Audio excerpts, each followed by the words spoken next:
வணக்கம். Electoral bond நீண்ட காலமாக சுப்ரீம் கோர்ட் அதற்கான வழக்கு போடப்பட்டது.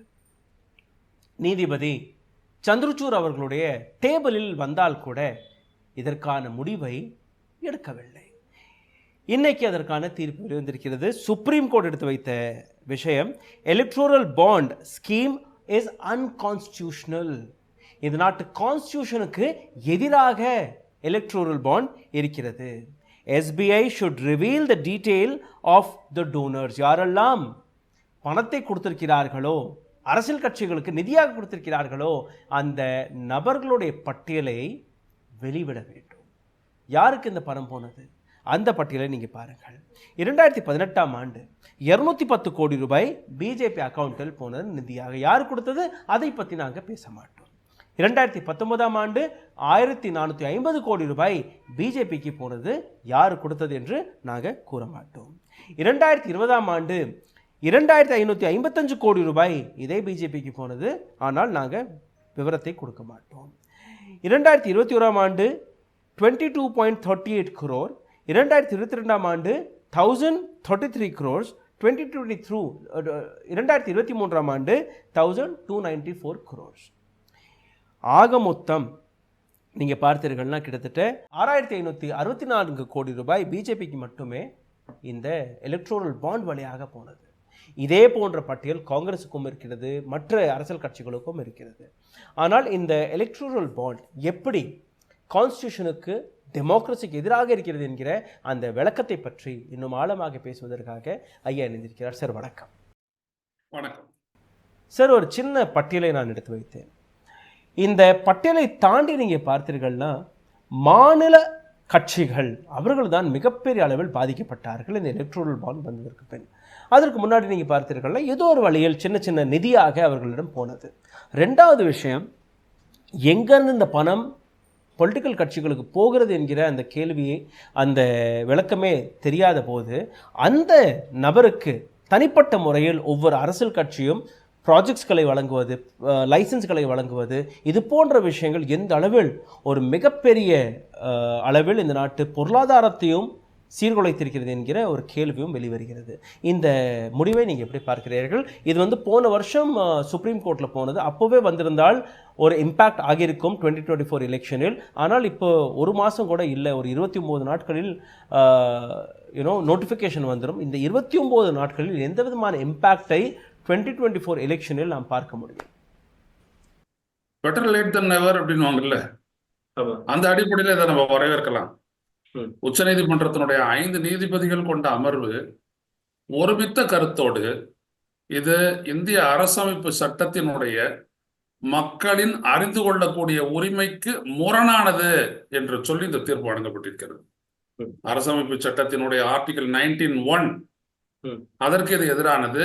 அது மட்டுமல்ல, இந்த நாட்டு மக்களினுடைய அரசினுடைய நடவடிக்கைகளை அறிந்து கொள்ளக்கூடிய உரிமையை தரக்கூடிய தகவல் அறியும் சட்டத்திற்கும் புறம்பானது என்று சொல்லி இந்த எலக்டோரல் பாண்ட்ஸ் ரகசிய முறையை நீதிமன்றம் தடை செய்திருக்கிறது.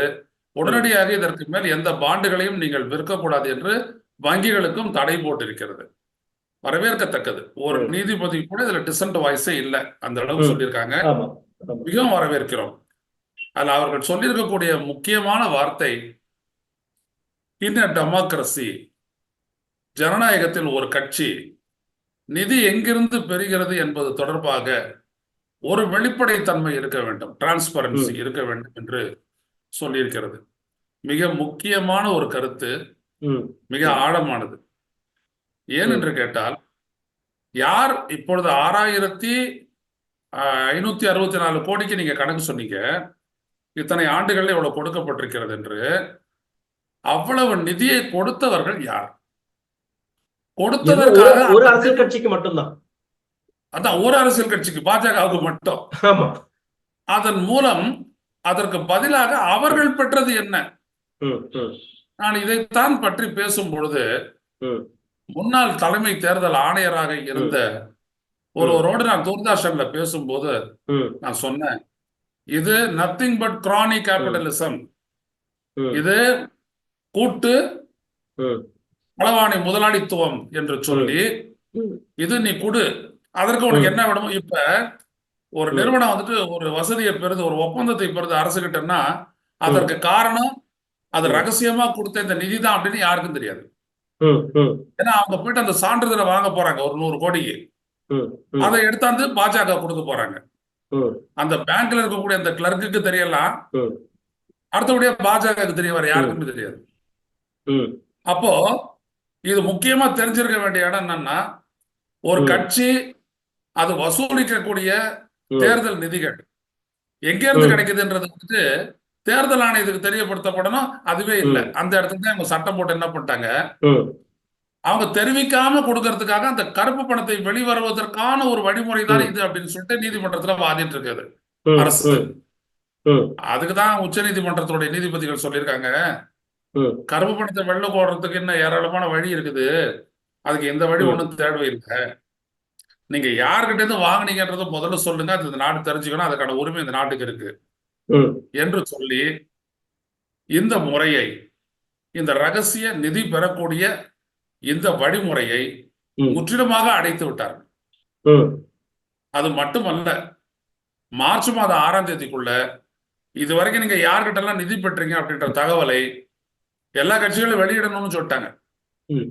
இப்ப மாட்டிக்கிட்டாங்கல்ல. மொத்தம் 16,500 கோடி ரூபாய் இந்த மொத்த எலக்ட்ரோரல் பாண்ட் வழியாக பெறப்பட்ட பணம் கட்சிகளுக்கு, பல்வேறுபட்ட அரசியல் கட்சிகளுக்கு பெறப்பட்ட மொத்தம். அதுல பிஜேபிக்கு மட்டும் 6,500 கோடி, மீதம் இருக்கக்கூடிய 9,500 crores மீதம் இருக்கக்கூடிய அனைத்து கட்சிகளுக்கும் எதுவா இருந்தாலும் தவறுதான். அதுல ஒரு 50 கோடி ஒரு கட்சி வாங்கிச்சு அப்படின்னோம்னால ரகசியமா அது வெளியில தெரியணும். அப்பதானே தெரியும் இவங்க என்ன பண்ணிருக்காங்க அங்க அப்படின்ட்டு.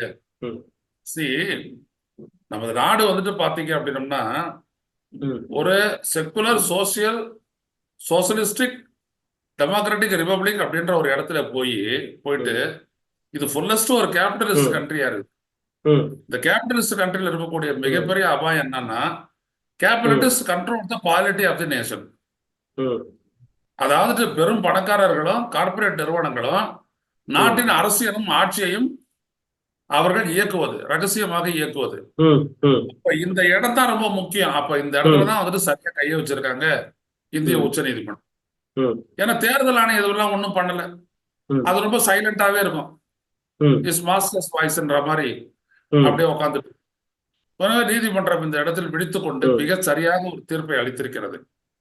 எனவே இந்த உண்மை வெளிவரும் போது, இதோடு சேர்ந்து மற்ற ரகசியங்களும் வெளியில வரும்போது, யார் கொடுத்தாங்க, அவங்க பெற்றது என்னன்றது அடுத்த கட்டத்துக்கு நம்ம போக முடியும். இப்போ ஒரு நிறுவனம் எதற்காக வந்துட்டு ஒட்டு மொத்தமா எல்லாத்தையும் நம்மளுக்கு கொடுத்தாங்க அப்படின்றது, அது எவ்வளவு கொடுத்துருக்குது அப்படின்றது நம்ம புரிஞ்சுக்கலாம். அதாவது பெனிஃபிட் கார்பரேட்டுக்கு, கார்பரேட் கொடுக்குற நிதி கட்சிக்கு, நாட்டுக்கு வெறும் அல்வா. நிர்மலா சீதாராமன் கிட்டிய ஸ்பெஷல் அல்வா, அவ்வளவுதான். எனவே இந்த அல்வா ரகசியத்தை நாம் தெரிந்து கொள்வதற்கான ஒரு வாய்ப்பு இப்பொழுது இந்தியா மக்களுக்கு கிடைத்திருக்கிறது. சோ பாஜக மூடி மறைத்து நடத்தக்கூடிய ஒரு ரகசிய கொள்ளை, இதற்கு மேல் அது வெளிப்பட்டுவிடும் என்கின்றது ஒரு மகிழ்ச்சியான செய்தி. ஸ்டேட் பேங்க் ஆஃப் இந்தியா 2024 எலெக்ஷனுக்கு முன்பு இந்த பட்டியலை விட்டால் என்ன நடக்கும், தேர்தலுக்கு பின்னாடி விட்டால் எந்த விதமான பிரயோஜனமே கிடையாது. And we have only 29 days in hand. SBI அந்த வேலையை இந்த 29 நாட்களுக்குள் செய்யுமா? இன்னைக்கு பிப்ரவரி 15, 3 வார காலம் மட்டுமே கொடுக்கப்பட்டிருக்கிறது அரசியல் கட்சிகளுக்கு. மார்ச் 6ஆம் தேதிக்குள்ள எல்லாத்தையும் வெளியிடணும் அப்படின்ட்டு வெளியிட்டாகணும். ஏன்னா எவ்வளவு பெற்றாங்க அப்படின்றதுக்கு டீட்டெயில் இருக்குது. யாருக்கிட்ட இருந்து பெற்றாங்கன்றதான் நமக்கு தெரிய வேண்டிய டீட்டெயில். யாருக்கிட்ட இருந்து பெற்றீங்க, எவ்வளவு பெற்றீங்க அப்படின்றது கிடைச்சிருச்சுனாலே அவங்களுக்கு எந்த விதமான லாபத்தை நீங்க கொடுத்தீங்க, அவங்களுக்கு எவ்வளவு லாபத்தை கொண்டு கொடுத்தீங்க, அதை நம்ம கண்டுபிடிக்கலாம். அதுக்கு எதிர்கட்சிகள் அந்த வேலையாவது உருப்படியா செய்யணும்னு பார்க்கலாம்.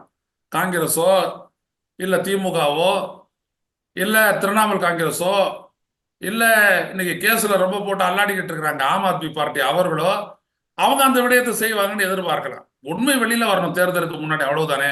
அது வந்துரும்னு நம்பிக்கை ஏற்பட்டு. முக்கியமா நான் ஒரு விடயத்தை சொல்றேன். நம்ம நாட்டு ஜட்ஜுகளுக்கு நான் சொல்றேன், நீங்க எல்லாம் என்ன சொல்றீங்க, ஒரு ஜனநாயகத்துல வந்துட்டு டிரான்ஸ்பரன்சி இருக்கணும்ன்றீங்கல்ல, ஒரு 16,000 கோடி நிதிக்கு வந்துட்டு டிரான்ஸ்பரன்சி வேணும்ன்றீங்களா?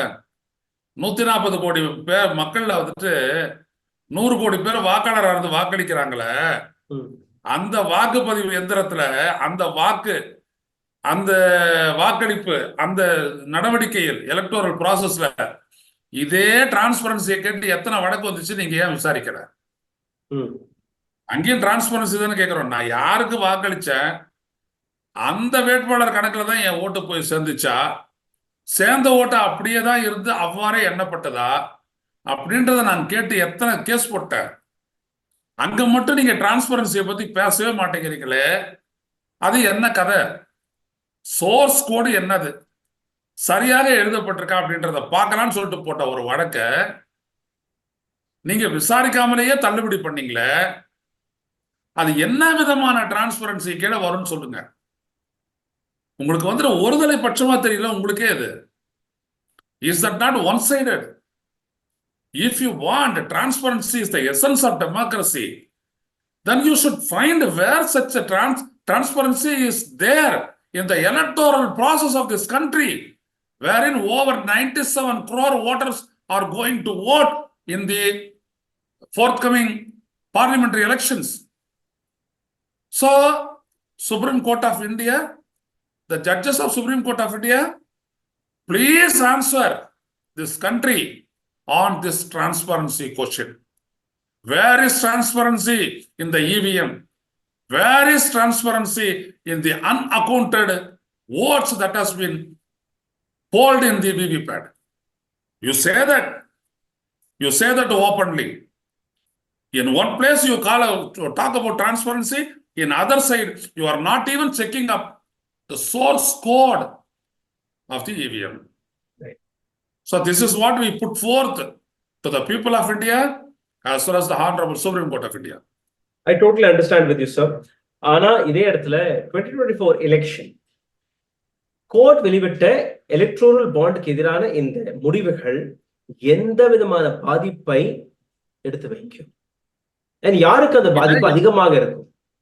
இல்ல அது பாஜக தான் இருக்கும். கொண்டு போறதெல்லாம் வேற, தீர்மானிக்கிறது இவிஎம் இல்ல. நானா நீங்கள் நம்புகிறீர்களா, நான் மோடி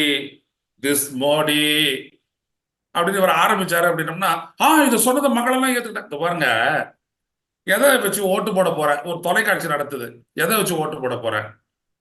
வேலையில்லா திண்டாட்டம் 34%, அடுத்தபடியா விலைவாசி ஏற்றம் 33%. இதை ரெண்டுத்தையும் சொல்லிட்டு நீ யாரை விரும்புற? நான் மோடியை விரும்புறேன். இந்த மாதிரி ஒரு கருத்து கணிப்பு வருதுன்னா அப்ப மோடி எங்கெல்லாம் வேலை செய்யறாரு பாருங்க. அங்கெங்கனாதபடி எங்கெங்கும் இருந்து தனது வெற்றிக்காக உழைக்கின்ற பகவான் மோடியின் பின்னால் இந்த நாட்டினுடைய எல்லா இன்ஸ்டிடியூஷனும் இருக்கிறது, எல்லா ஊடகங்களும் இருக்கிறது, எல்லா புத்திசாலிகளும் இருக்கிறார்கள், இந்த நாட்டினுடைய அரசியந்திரம் இருக்கிறது. அப்புறம் நாட்டு மக்கள் என்ன பண்ணுவாங்க?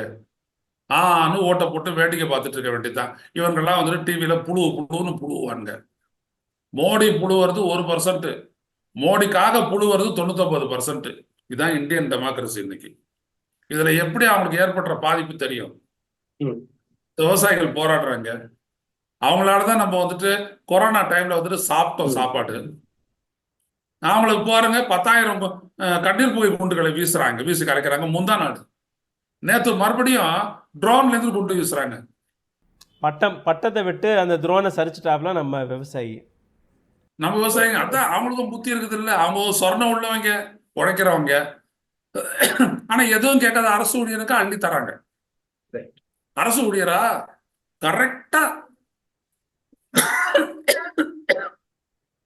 ஜனவரி 1ஆம் தேதி ஆச்சுன்னா டியர்னஸ் அலவன்ஸ் அனௌன்ஸ்டு 6% இன்க்ரீஸ். விவசாயிக்கு நஹி ஹே. அது அடுத்தது பேசுவோம். Thank you so much sir.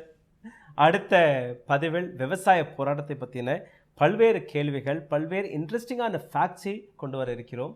அதனால் இதற்கு அடுத்த பதிவும் நீங்கள் நிச்சயமாக பார்க்க வேண்டும் சார். Thank you so much. ஊடகம் கார்ப்பரேட் அரசியல்வாதிகளின் கைப்பாவையாக அடிமைகளாக இருந்தது போதும். இனி சாட்டை எடுத்து சுழற்றும் நேரம் வந்துவிட்டது. ஊடகம் பொதுமக்களாகிய உங்களுக்காக உங்களாலேயே இயக்கப்பட வேண்டும். ஊடக சுதந்திரத்திற்காக உங்களின் பங்களிப்பை இன்றே அளித்திடுங்கள்.